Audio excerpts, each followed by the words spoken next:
Hirohito, Emperor of Japan. His life spanned an era. It was a time of unimaginable change. Born in 1901, Hirohito entered a world steeped in ancient tradition. He was a prince destined to rule. His upbringing was strict, it was isolating, royal duties took precedence. Time with his parents was limited. This was the custom for imperial children. At the age of 3, Hirohito was entrusted to Count Kawamura Sumiyoshi. He was a strict but loyal guardian. The young prince's life revolved around rigorous education and court rituals. He was shielded from the outside world. He had limited contact with his peers. Loneliness was a constant companion. Despite the isolation, Hirohito found solace in nature. He developed a keen interest in marine biology. The palace gardens became his sanctuary. Here he could escape the confines of court life. He could explore the natural world. These early experiences shaped his character.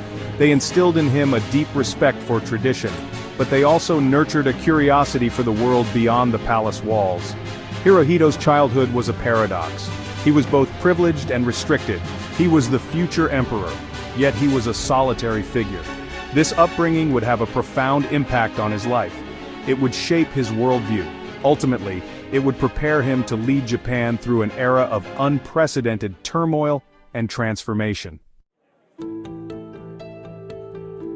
Hirohito's education was a blend of tradition and modernity. He studied Japanese history, calligraphy, and martial arts. But he also received instruction in Western languages, science, and history. This dual curriculum was unusual for an imperial heir. It reflected his grandfather, Emperor Meiji's vision for a modern Japan. The Gakushuin Peers School became Hirohito's academic home. It was a prestigious institution. It was established by Emperor Meiji to educate the children of the elite. Here, Hirohito excelled in his studies. He showed a particular aptitude for science. He developed a lifelong passion for marine biology. Western thought fascinated Hirohito. He devoured books on European history, philosophy, and politics. He learned English, French, and German. He became the first Japanese crown prince to study abroad. These experiences broadened his horizons. They exposed him to new ideas.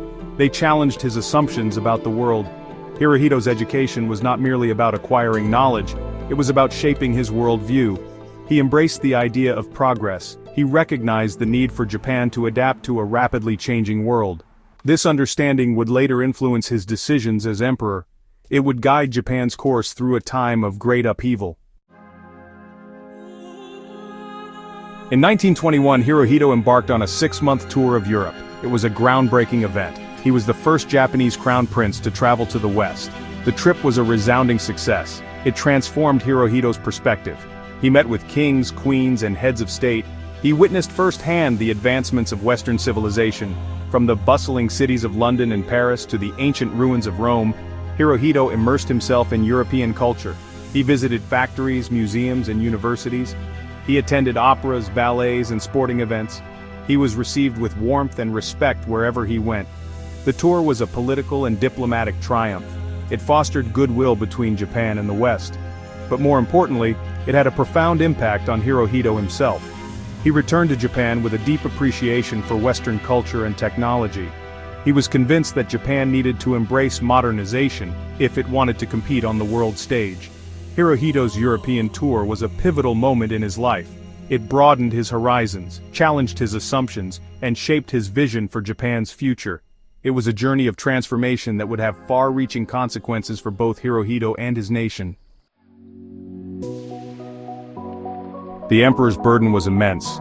Hirohito ascended the throne in 1926, ushering in the Shōwa era. His reign would span over 6 decades, marked by extraordinary change and profound turmoil.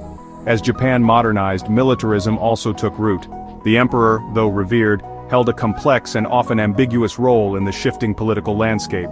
During the Second World War, Hirohito remained a symbol of national unity, but questions about his involvement in wartime decisions would shadow his legacy.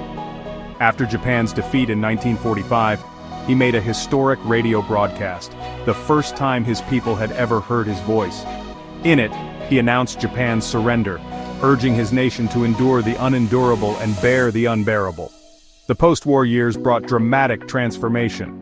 Under American occupation, Hirohito renounced his divine status. Japan adopted a new constitution. The emperor became a figurehead, a symbol of the state and the unity of the people. Despite controversy, Hirohito remained on the throne until his death in 1989. His reign witnessed both devastation and rebirth.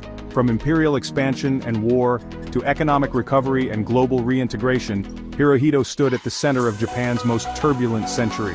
His legacy remains deeply complex, a symbol of continuity, a figure of debate, and a witness to the rise, fall, and rebirth of modern Japan.